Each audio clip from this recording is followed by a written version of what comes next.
Eu esmaguei o copo de champanhe na mão dela bem na cara dela, o vidro estilhaçando como o nosso laço de sangue falso, enquanto os convidados do meu noivado gritavam em pânico e o sangue dela escorria pelo vestido branco que ela usava para fingir inocência. Naquele instante, com o salão de baile do Hotel Ritz em Lisboa congelado em choque, eu gritei para todos ouvirem: esta vadia mentiu sobre estar grávida do meu noivo para me destruir, mas agora o mundo inteiro vai saber a verdade suja dela. E então, atirei o telemóvel dela no chão, os e-mails e mensagens explodindo na tela rachada como confetes de humilhação, provando que o filho que ela jurava ser meu era só mais uma mentira podre para roubar o que era meu por direito. O sol de Lisboa batia impiedoso nas janelas altas do meu apartamento no Chiado, filtrando-se pelas cortinas de linho que eu havia comprado numa viagem impulsiva a Sintra, pensando que aquilo traria um pouco de paz à minha vida caótica. Eu me chamo Ana Sofia, tenho 32 anos e, naquela manhã de verão, eu me olhava no espelho do quarto, ajustando o colar de pérolas que a minha mãe me dera no meu 18º aniversário, o último presente antes de o cancro levar. O colar pesava no meu pescoço como um lembrete de que a família nem sempre é o porto seguro que os contos de fadas prometem. Meu pai, um advogado bem-sucedido de Alcântara, havia-se casado de novo quando eu tinha 15 anos, trazendo para casa aquela praga ambulante, a minha meia-irmã, Rita. Ela era 2 anos mais nova, com olhos castanhos que pareciam inocentes, mas que eu sabia, desde o primeiro dia, esconderem uma inveja voraz como o fado mais melancólico de Amália Rodrigues. Cresci na sombra da ponte 25 de Abril, ouvindo os barcos do Tejo assobiando à noite, sonhando com uma vida além das brigas sussurradas entre o meu pai e a madrasta. Rita chegou como um furacão disfarçado de brisa, loira, magra, com um sorriso que conquistava tias e primas nas festas de família em Cascais. Mas eu via através dela. Aos 16 anos, ela roubou o meu primeiro namorado, um rapaz de Belém que tocava guitarra nas noites de fado no Bairro Alto. Não foi um roubo dramático, com cenas de ciúme, foi sutil, como o veneno de uma cobra de chocalho. Ela choramingou para ele sobre como eu a maltratava, inventou histórias de abusos que me pintavam como a vilã. Ele acreditou, claro. Os homens sempre acreditam na rapariga que parece frágil. Eu não chorei. Em vez disso, enterrei a dor como se enterra um vinho do Douro para envelhecer, deixei-a fermentar, transformando-se em algo mais forte, mais amargo. Aos 20, mudei-me para Lisboa propriamente dita, estudei Direito na Universidade Nova, como o meu pai queria, mas tornei-me jornalista freelance, caçando histórias que os grandes jornais ignoravam, as traições das elites, os segredos dos políticos em jantares no Avilés. Escrevia para revistas como A Visão ou A Sábado, expondo hipocrisias que faziam as salas de jantar de Alfama tremerem. Rita, por outro lado, seguiu o caminho fácil. Casou-se aos 22 com um tipo rico de Oeiras, um corretor de ações que a mimava com viagens a Paris e malas da Louis Vuitton. Divorciaram-se 2 anos depois, quando ela o traiu com o sócio dele, mas ela saiu com uma pensão gorda e uma reputação de pobre coitada abandonada. Nós nos víamos nas festas de família, nessas reuniões forçadas no quintal da casa do meu pai em Estoril, onde o cheiro de sardinhas assadas no ar misturava-se com o sal do Atlântico. Ela sorria para mim, tocava no meu braço como se fôssemos irmãs de sangue, mas os seus olhos diziam: eu vou ter o que é teu. Eu respondia com um aceno educado, bebendo o meu vinho verde gelado, contando os minutos até poder fugir para a minha vida real. O meu pai, com as suas gravatas de seda e o charuto eterno na boca, fingia que não via as faíscas. Vocês são família, Ana. Deixem o passado para trás, ele dizia, ignorando que o passado de Rita era construído sobre mentiras como as calçadas de Lisboa, belas de longe, mas traiçoeiras de perto. Tudo mudou quando conheci Miguel. Foi num concerto de fado no Senhor Vinho, no Bairro Alto, numa noite chuvosa de outono. Ele era alto, com mãos de marinheiro, calejadas de anos pescando atum nos Açores antes de se tornar engenheiro naval em Setúbal. Os seus olhos verdes capturavam a luz das velas como o mar ao amanhecer, e quando ele me convidou para dançar um tango improvisado ao som de uma guitarra portuguesa, eu soube que era ele. Não o amor à primeira vista dos filmes românticos, era algo mais cru, mais português, uma atração que vem devagar, como o vinho do Porto, mas que te embriaga de uma vez. Namoramos por 1 ano, explorando os becos de Alfama de mãos dadas, comendo pastéis de nata na Confeitaria Nacional, e ele me contava histórias das ilhas, de como o vento atlântico molda os homens duros mas leais. Proponho-lhe casamento numa viagem a Porto, no terraço do Yatman, com o Douro estendendo-se como um tapete de ouro ao pôr do sol. Ana, tu és a minha âncora, ele disse, ajoelhando-se com um anel de ouro simples, engastado com uma pedra de água marinha que lembrava o Tejo. Eu disse sim, chorando pela primeira vez em anos, sentindo que finalmente tinha algo que Rita não poderia tocar. O noivado seria em Lisboa, no Hotel Ritz, um evento íntimo mas elegante, 50 convidados, família, amigos próximos, com um menu de mariscos frescos e um bolo de amêndoa inspirado nas receitas da minha avó minhota. Convidei Rita por obrigação. O meu pai insistiu: ela é família, Ana. Não sejas mesquinha. Eu enviei o convite por correio, com um bilhete seco: espero que venhas. Pelo pai. Ela respondeu com um e-mail efusivo, cheio de emojis de corações e taças de champanhe. Mal posso esperar, mana. Vou usar o vestido branco que comprei em Milão. Vai ser épico. Eu ri sozinha, imaginando-a tentando ofuscar-me. Mas no fundo, uma pontada de ansiedade. Rita sempre tinha um jeito de virar as festas de cabeça para baixo, como uma tourada mal domada. As semanas voaram em preparativos febris. Eu corria entre reuniões com o wedding planner, um tipo excêntrico de Cascais obcecado por azulejos, e as minhas colunas para a revista, escrevendo sobre escândalos de corrupção na Câmara Municipal. Miguel trabalhava longas horas no estaleiro de Almada, mas à noite voltava com flores silvestres colhidas no caminho, beijando-me como se cada dia fosse o último. Vamos construir uma vida sem sombras, Ana, ele murmurava, e eu acreditava. Até que, 2 semanas antes do noivado, Rita ligou. A sua voz no telefone era um misto de histeria e doçura falsa, como mel envenenado. Ana, preciso falar contigo. É urgente. Encontra-me no Café Brasileira amanhã. Eu hesitei, mas o tom dela, quebrado, como se estivesse a ponto de desabar, me fez ir. O café estava lotado de turistas tirando fotos à estátua de Pessoa, o ar cheirando a café forte e pastéis quentes. Ela chegou atrasada, de óculos escuros, o cabelo loiro desgrenhado, e sentou-se à minha frente com um suspiro dramático. Estou grávida, Ana, ela disse, sem preâmbulos, pegando na minha mão como se fôssemos confidentes de infância. Do Miguel. O mundo parou. O burburinho do café tornou-se um zumbido distante, como o som das gaivotas sobre o Tejo em fúria. Eu retirei a mão devagar, sentindo o estômago revirar como se tivesse bebido vinho azedo. O quê? Como? Quando? Ela chorou então, lágrimas perfeitas escorrendo pelo rosto maquiado, contando uma história que soava ensaiada, uma noite de bebedeira após um jantar de família em que eu estava ausente, ele bêbado, ela consolando-o pela pressão do casamento. Eu não queria, mana. Foi um erro. Mas agora. O bebê. Ele merece saber. Eu saí dali atordoada, o sol de meio-dia queimando os meus olhos. Liguei para Miguel imediatamente, a voz tremendo como uma corda de viola desafinada. Ele negou tudo, furioso, Rita. Aquela maluca. Ana, tu sabes que eu te amo. Ela está a mentir, como sempre. Mas a semente da dúvida plantou-se, profunda e traiçoeira, como as raízes de uma oliveira centenária. Confrontámo-la os dois no apartamento dela em Campo de Ourique, um ninho de luxo pago pelo ex-marido. Ela mostrou um teste de gravidez positivo, os olhos inchados de choro. Vês? É real. Eu vou criar sozinha se for preciso, mas o Miguel tem de assumir. Naquela noite, sozinha no meu apartamento, eu bebi uma garrafa inteira de Porto Tawny, o gosto amargo e quando o veneno na minha veia. Revirei as mensagens antigas no telemóvel dela, eu tinha acesso, de uma vez em que ela me pedira para guardar os contactos durante uma viagem. Nada explícito, mas insinuações, corações, piadas sobre noites loucas. E então, um e-mail de uma clínica em Madrid, marcado para uma consulta de fertilidade. Meu instinto de jornalista acordou. Pesquisei, liguei para contactos em Espanha, e aos poucos, as peças encaixavam, Rita não estava grávida.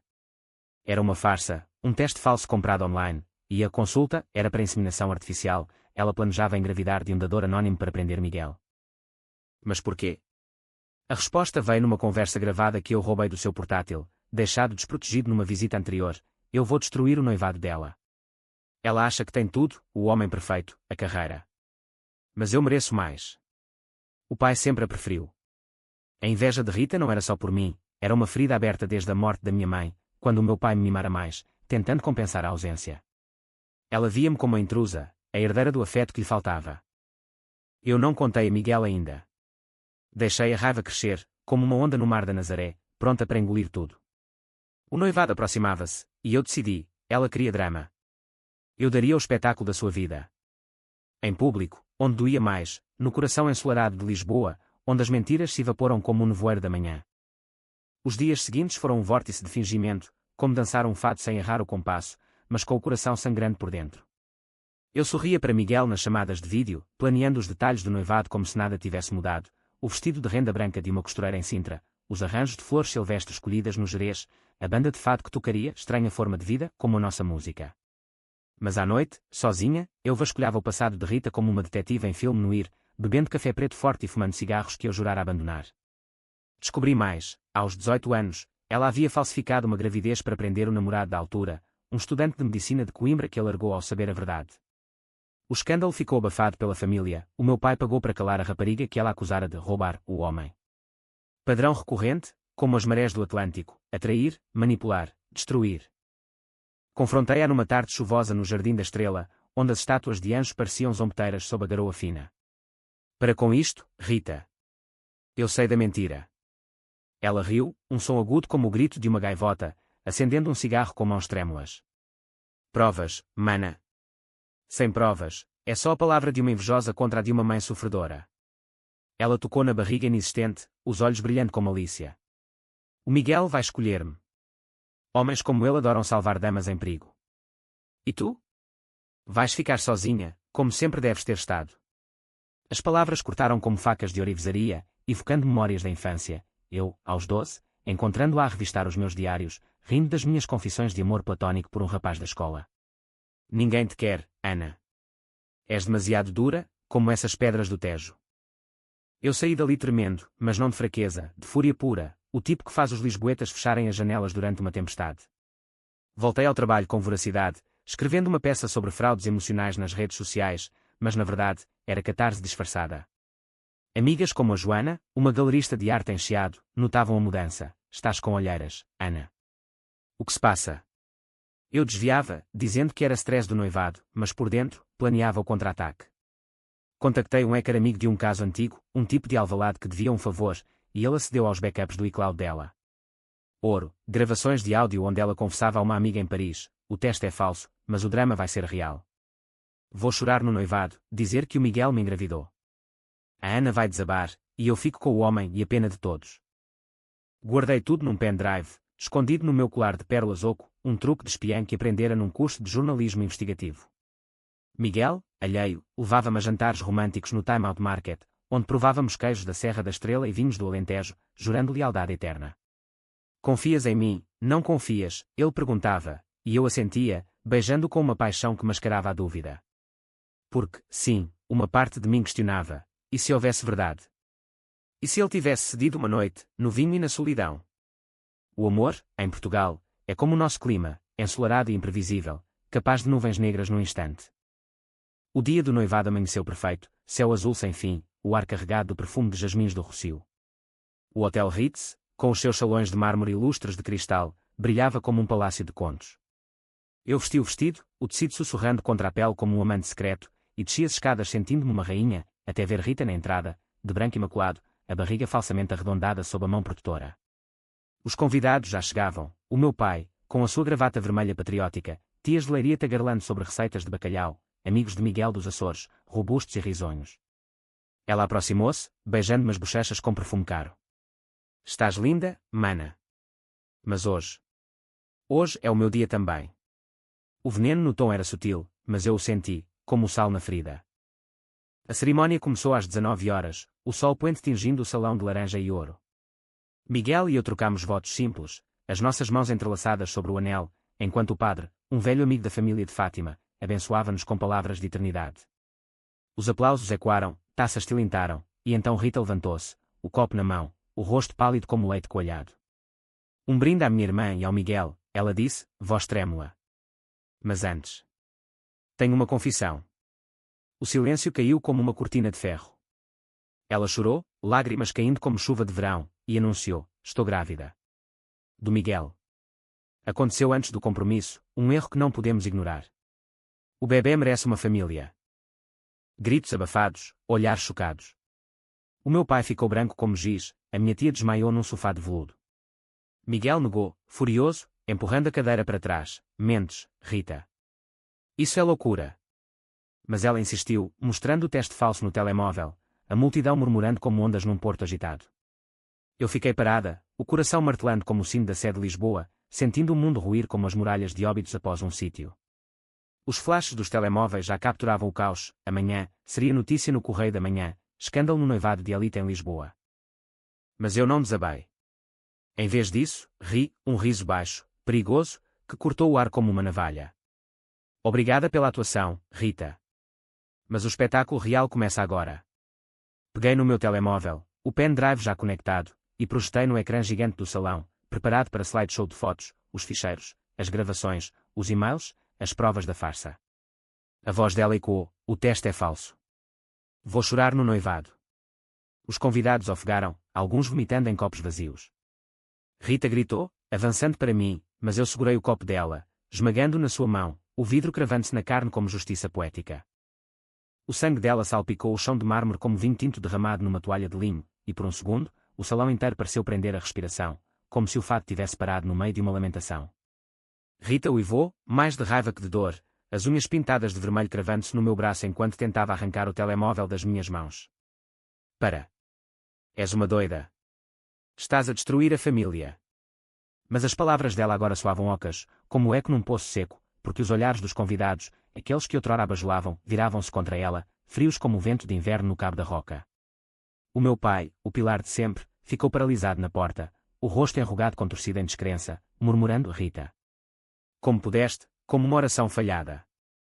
Miguel puxou-me para si, o seu abraço um escudo contra o caos, sussurrando no meu ouvido: tu és incrível, Ana. Acabou-se. Mas o alívio dele era prematuro, a minha raiva não era só pela mentira, era pela erosão lenta da minha confiança, como o mar lambendo as falésias da costa da Caparica. Eu empurrei Rita para longe, o vestido dela rasgando ligeiramente na costura, expondo a pele lisa da barriga, sem sinal de gravidez, confirmando o que todos agora sabiam. Diz-lhes, Rita. Diz que é tudo uma farsa para me roubar o homem que amas em segredo desde que o viste no jantar de Natal em Estoril. As gravações rodavam em loop, a voz dela traindo-a repetidamente, e os telemóveis filmavam tudo, o vídeo já a viralizar nas redes. Escândalo Ritz, meia-irmã falsa. A polícia chegou meia hora depois, chamada por um convidado histérico, um primo distante de Setúbal que achava que era homicídio em vez de humilhação. Mas era só desordem, e eles levaram Rita algemada, os soluços dela ecoando pelos corredores do hotel como um lamento de saudade. Eu recusei tratamento médico, o pulso cortado pelo vidro latejando como um lembrete vivo da vitória. Os convidados dispersaram em ondas, alguns abraçando-me com pena fingida, outros sussurrando, sempre soube que ela era venenosa. A Joana, a minha amiga leal, ficou até o fim, limpando o sangue do chão com guardanapos enquanto murmurava: tu foste brava, Ana. Mas e agora? O coração não se conserta com provas. Naquela noite, de volta ao apartamento no Chiado, com Miguel dormindo exausto no sofá, ele insistir em ficar, jurando amor eterno sob as estrelas que piscavam pela janela, eu não dormi. Em vez disso, escrevi. As teclas do laptop clicavam como castanholas num flamengo furioso, despejando a história no artigo para sábado, a mentira que quebrou o noivado, como a inveja familiar pode destruir vidas. Não era só jornalismo, era catarse, as palavras fluindo como o Tejo após uma cheia, carregando a sujeira para o mar. Publiquei às 3 da manhã, e às 7, o telemóvel já vibrava com notificações, partilhas, comentários, até um e-mail do editor: isto vai ser capa, Ana. És uma estrela. Mas a glória era amarga, como a alfarroba mastigada sem açúcar. De manhã, o meu pai ligou, a voz rouca de uísque e remorso: vem cá, filha. Precisamos falar. A casa em Estoril cheirava a mar e a tristeza velha, as ondas batendo na praia como palmas irónicas. Ele estava na varanda, de robe, os olhos vermelhos. Eu falhei convosco as duas. Com a tua mãe, com a tua madrasta. E agora isto. Chorou então, o homem que nunca chorava, nem no funeral da minha mãe. Rita foi para o hospital. Os cortes. E disse que vai processar-te por difamação. Eu ri de novo, seco: deixa-a tentar, pai. As provas são irrefutáveis. Mas tu sempre a protegeste, mesmo sabendo das mentiras dela. Ele admitiu, num fluxo de confissões tardias: desde pequena, Rita manipulava-o com histórias de bullying meu, de como eu a excluía. Queria dar-lhe o que te dei a ti, Ana. Equilíbrio. Mas o equilíbrio era ilusão, como as miragens no deserto do Alentejo. Deixei-o ali, prometendo voltar, mas sabendo que a família estava rachada como um azulejo partido. No caminho de volta, parei em Belém, comprando pastéis de nata quentes, comendo-os sozinha no mosteiro, o açúcar derretendo na boca como lágrimas doces. Miguel encontrou-me lá, o carro dele estacionando ao lado. Vamos adiar o casamento. Pelo menos até isto acalmar. Eu assenti, mas por dentro, a dúvida persistia, a mentira de Rita havia plantado sementes de desconfiança que nem o sol de Portugal podia queimar. Os dias seguintes foram um furacão mediático. Entrevistas na RTP, chamadas de revistas como a Maria, até um podcaster de Porto que me queria para um episódio sobre mulheres vingativas. Recusei a maioria, mas usei a plataforma para cavar mais fundo na vida de Rita. Descobri que ela planejava mais, um blog anónimo onde difamava-me como a irmã ciumenta que sabotou o meu casamento aos 20. O divórcio dela não fora por traição, ela inventara uma gravidez ectópica falsa para ganhar mais na pensão. Padrão de predadora, alimentando-se de drama como um vampiro minhoto nas lendas do norte. Eu decidi ir mais longe na vingança, não por ódio cego, mas por justiça, o tipo que os portugueses entendem, forjado nas revoluções de 1820 e nas saudades de Camões. Contactei advogados em Lisboa, iniciando um processo por difamação contra ela, exigindo indenização pelos danos emocionais. E então, o golpe mestre, enviei as provas para o ex-marido dela, o corretor de Oeiras, que, furioso por ter sido enganado anos antes, juntou-se à causa, revelando como ela manipulava com mentiras semelhantes. Juntos, formámos uma rede de ex-vítimas, o namorado de Coimbra, uma colega de trabalho em Madrid que ela acusara falsamente de roubo. Vamos expô-la como ela nos expôs, eu disse num grupo de WhatsApp, e eles concordaram, as mensagens fluindo como vinho em vindima. Enquanto isso, a relação com Miguel testava-se. Ele era paciente, cozinhando arroz de marisco nas noites frias, levando-me a passeios no Elétrico 28, mas eu via sombras nos seus olhos, o medo de que a dúvida me consumisse.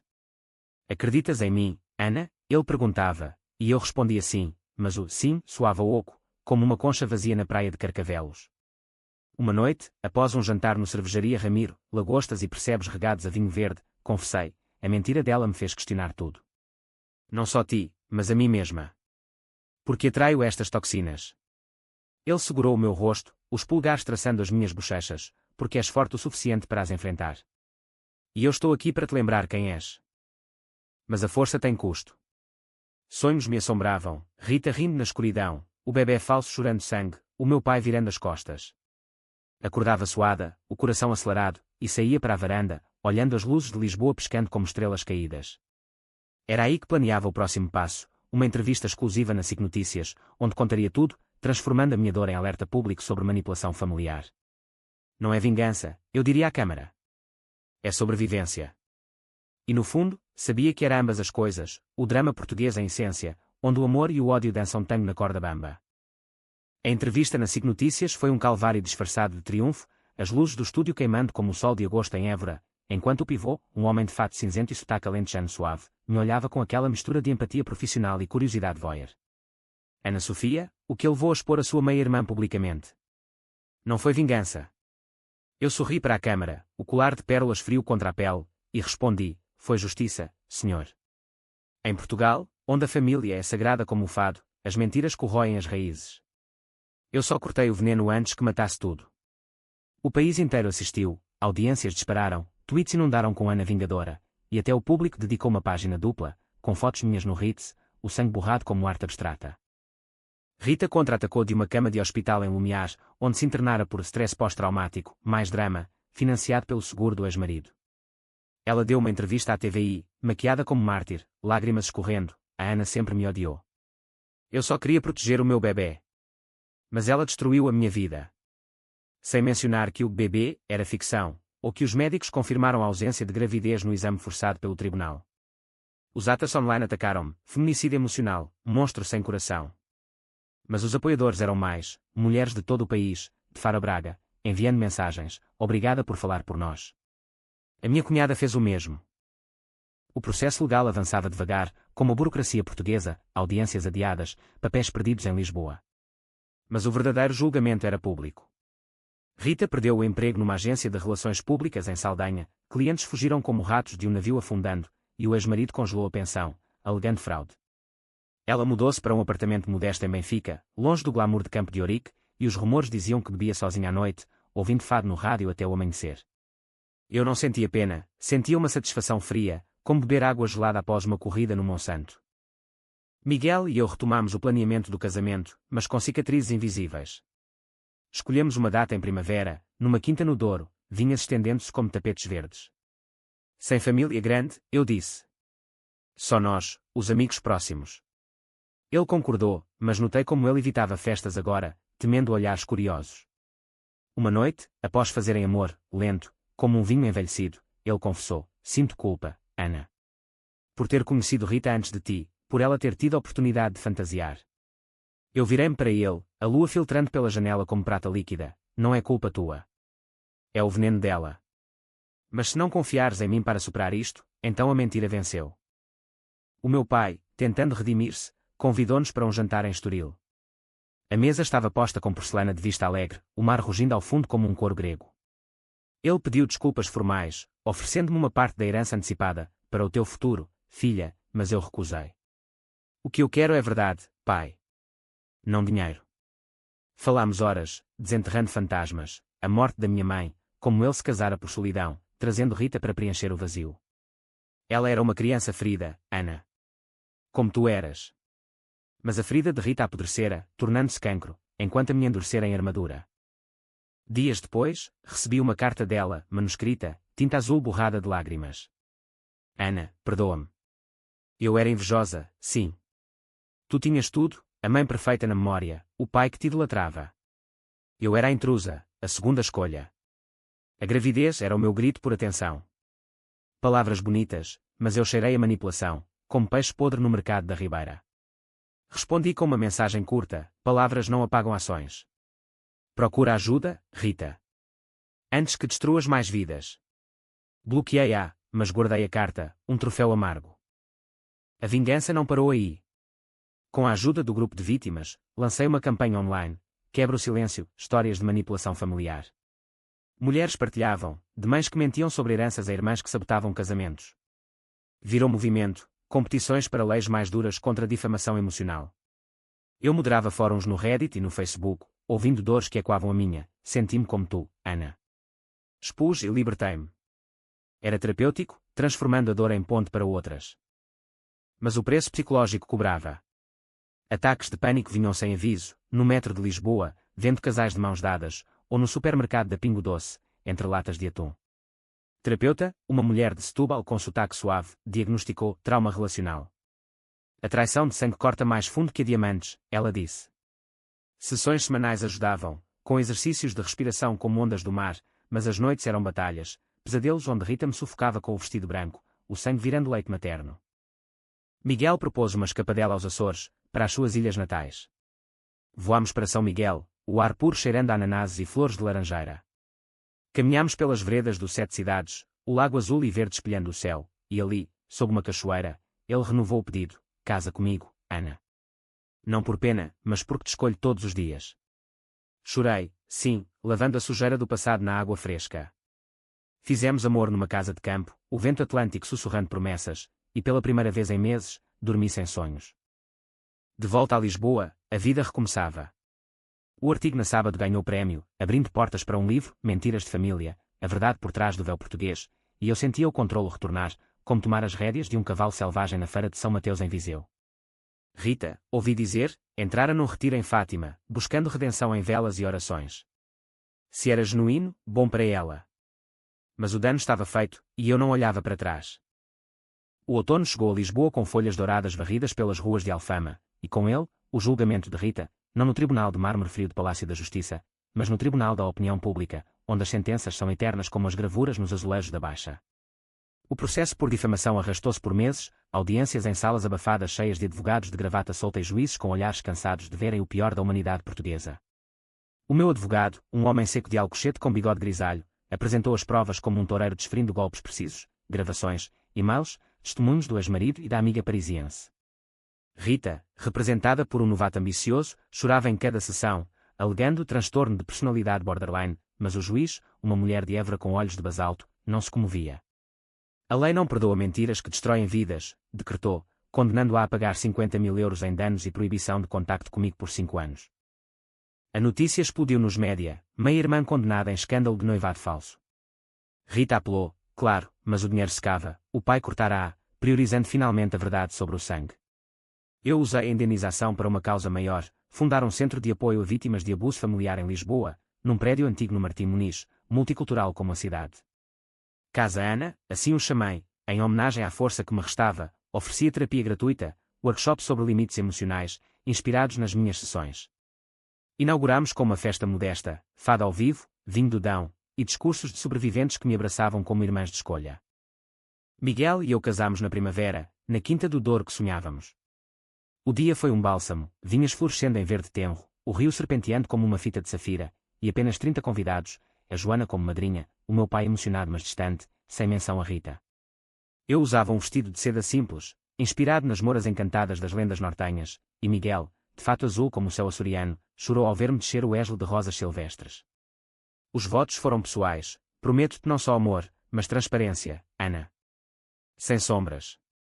Eu respondi, e eu prometo lutar, Miguel. Pelas nossas feridas, transformando-as em força. O beijo selou sob um arco de videiras, o sol poente tingindo tudo de âmbar, e pela primeira vez, senti paz, não a ausência de dor, mas a presença de cura, como o vinho clareando após a fermentação. A lua de mel foi a Madeira, ilhas de flores e levadas sinuosas, onde caminhámos de mãos dadas sem palavras, deixando o passado evaporar no Atlântico. Mas a vida real chamava de volta, o centro Casa Ana crescia, com voluntárias de todo o país, e eu escrevia o livro à noite, capítulos fluindo como o dor em cheia.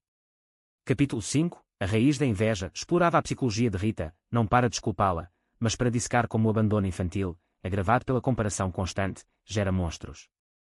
Pesquisei com uma psicóloga de Coimbra, citando estudos sobre narcisismo familiar, e as páginas sangravam honestidade. Eu via nela o espelho distorcido do que eu poderia ter sido sem a minha mãe, amarga, manipuladora.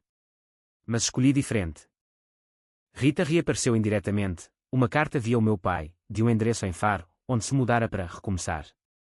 Estou em terapia, Ana. Li sobre o teu centro. Talvez um dia. Perdoe. Eu mostrei a Miguel, que abanou a cabeça, cuidado. Palavras são fáceis. Guardei-a no arquivo, junto à primeira, mas não respondi. O perdão, em Portugal, é como o azeite, demora a vir, mas nutre quando chega. Por agora, protegia-me, focando no presente, gravidezes planeadas com Miguel, discussões sobre nomes, uma menina, talvez Sofia, pela minha mãe, e colunas na visão sobre resiliência feminina. O pai visitava mais, trazendo queijos da beira e histórias de juventude em Angola, antes da independência. Aprendi tarde, filha. Mas aprendi. Reatámos laços devagar, jantares em tascas de Alfama, comendo carapaus e bebendo cerveja Sagres, rindo de memórias antigas. Ele doou para o Casa Ana, anónimo, mas eu soube. Era o seu pedido de desculpas, em euros e ações. Anos depois, para ser precisa, o livro saiu, best-seller nas feiras de livro de Lisboa e Porto. Lançamentos lotados, com filas de mulheres abraçando-me, mudaste a minha vida, Ana. Rita, ouvi dizer, leram numa prisão de dívidas, breve, por evasão fiscal, e escreveu uma resenha anónima no Goodreads. Dói, mas é verdade. Obrigada. Se era ela, bom. A vingança cicatrizara, deixando não ódio, mas sabedoria. A família não é dada, é construída, tijolo a tijolo, como as casas de xisto na aldeia de Sortalha. Mas o drama nunca acaba completamente, é o pulso da alma portuguesa. Uma noite, grávida de 4 meses, acordei com uma mensagem bloqueada. Parabéns pelo bebê. Cuidado, eu sei segredos. O número era novo, mas o tom. Rita. Miguel quis chamar a polícia, mas eu ri, tocando a barriga onde a vida crescia real, palpável. Deixa. Ela é passado. Nós somos futuro. E dormi, sonhando com o Tejo calmo, ondas lambendo margens sem rancor. A gravidez avançou como as estações portuguesas, devagar no início, florescendo em plenitude, e com ela veio uma serenidade que eu julgava impossível após o furacão Rita. O ventre arredondava-se sob vestidos soltos de algodão alentejano, e Miguel tornava-se mais protetor, cozinhando sopas de poeirinha e lendo-me poemas de Sofia de Melo Brainer à noite, a voz dele um bálsamo contra as inseguranças que borbulhavam como espumante. O Casa Ana prosperava, expandimos para Porto, com um ramo no Ribeira, onde mulheres do Norte partilhavam histórias de cunhados manipuladores e sogras venenosas. Eu facilitava grupos de apoio, sentada em círculos de cadeiras de vime, ouvindo vozes trêmulas. A minha irmã mentiu sobre uma herança, e eu perdi tudo. Respondia com empatia forjada no fogo, a dor é o teu mapa. Usa-o para navegar. O pai tornou-se avô ansioso, enviando pacotes de fraldas de Espanha e brinquedos de madeira de Mafra. Para a Sofiazinha, ele dizia, o nome que escolhemos, pela minha mãe, pela cidade luminosa. Ele e eu reconstruímos, fins de semana em Cascais, caminhadas na Praia da Conceição, falando não de culpas, mas de legados. Quero que ela saiba amor sem condições, ele confidenciou uma tarde, o sol batendo nas ondas como diamantes. Eu abracei-o, sentindo o cheiro de charuto e mar, e disse, então se esse avô, pai. Sem sombras. Rita sumira no limbo, rumores de um emprego modesto num call center em Lagos, namorando um pescador local, longe dos holofotes. Sem mais cartas, sem ameaças. Talvez a terapia funcionasse, ou talvez o cansaço domasse, como o mar acalma após a tempestade. Eu não investigava, o ciclo de obsessão terminara. Em vez disso, foquei no nascimento, aulas de preparação em Almada, onde Miguel aprendeu respirações e massagens, rindo das minhas contrações falsas como um miúdo em Natal. Vamos ser pais, Ana. Uma família de verdade. O parto veio numa madrugada de verão, chuvas torrenciais lavando Lisboa como lágrimas de purificação. No Hospital de Santa Maria, sob luzes fluorescentes e o bip constante dos monitores, Sofia chegou gritando, forte, como uma gaivota no Tejo. Miguel cortou o cordão, lágrimas escorrendo, e eu segurei-a ao peito, o calor dela dissolvendo as últimas camadas de gelo. Ela é perfeita, sussurrei, beijando a cabecinha molhada, sentindo o coração bater em uníssono com o meu. Naquele momento, a vingança era irrelevante, o que importava era esta vida nova, tecida de amor autêntico, não de laços falsos. Anos voaram, Sofia cresceu correndo pelos jardins do Eduardo VII, com cachos castanhos como os meus e olhos verdes do pai, tagarelando em português misturado com palavras açorianas que Miguel lhe ensinava. O livro virou série na Netflix, Sombras de Família, com atrizes de telenovelas, trazendo controvérsia mas também luz, debates em cafés de Lisboa sobre saúde mental familiar, leis aprovadas contra assédio emocional. Eu recusava papéis de vítima vingadora, optando por colunas reflexivas na Expresso, perdão não é fraqueza, lições de uma irmã traída. Um dia, aos 5 anos de Sofia, o pai ligou, Rita quer ver a miúda. Diz que mudou. Hesitei, o telefone quente na mão, o sol de meio-dia batendo na cozinha onde preparava bolinhos de bacalhau. Miguel aconselhou, decide pelo teu coração, não pelo medo. Marquei um café neutro no Rocio, com Sofia brincando com pombos enquanto esperava. Rita chegou mudada, cabelo curto, sem maquiagem, olhos cansados mas claros. Não peço perdão, Ana. Só quero ver se o mal que causei produziu algo bom. Sofia aproximou-se, curiosa, e Rita sorriu, genuíno, pela primeira vez. Olá, pequena. Sou a tia Rita. Brincaram meia hora, desenhando com giz no chão, e quando se foram, Sofia perguntou, ela é boa, mamã? Respondi, está a tentar ser, filha. Como todos nós. Não nos tornámos amigas, visitas esporádicas, Natal em Estoril com cautela. Mas era progresso, como o vinho melhorando com o tempo. Sofia crescia sabendo a história, versão infantil, a tia mentiu, mas aprendeu a dizer verdade.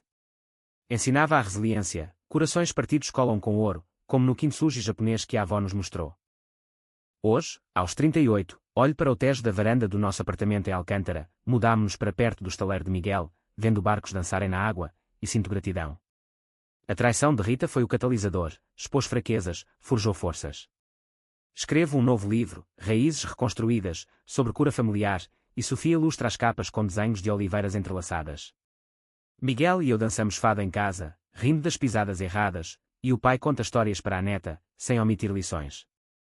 A vida não é drama sem fim, é fado com esperança, melancólico, sim, mas ritmado por corações que batem mais fortes após a dor. Eu escolhi não odiar, escolhi viver.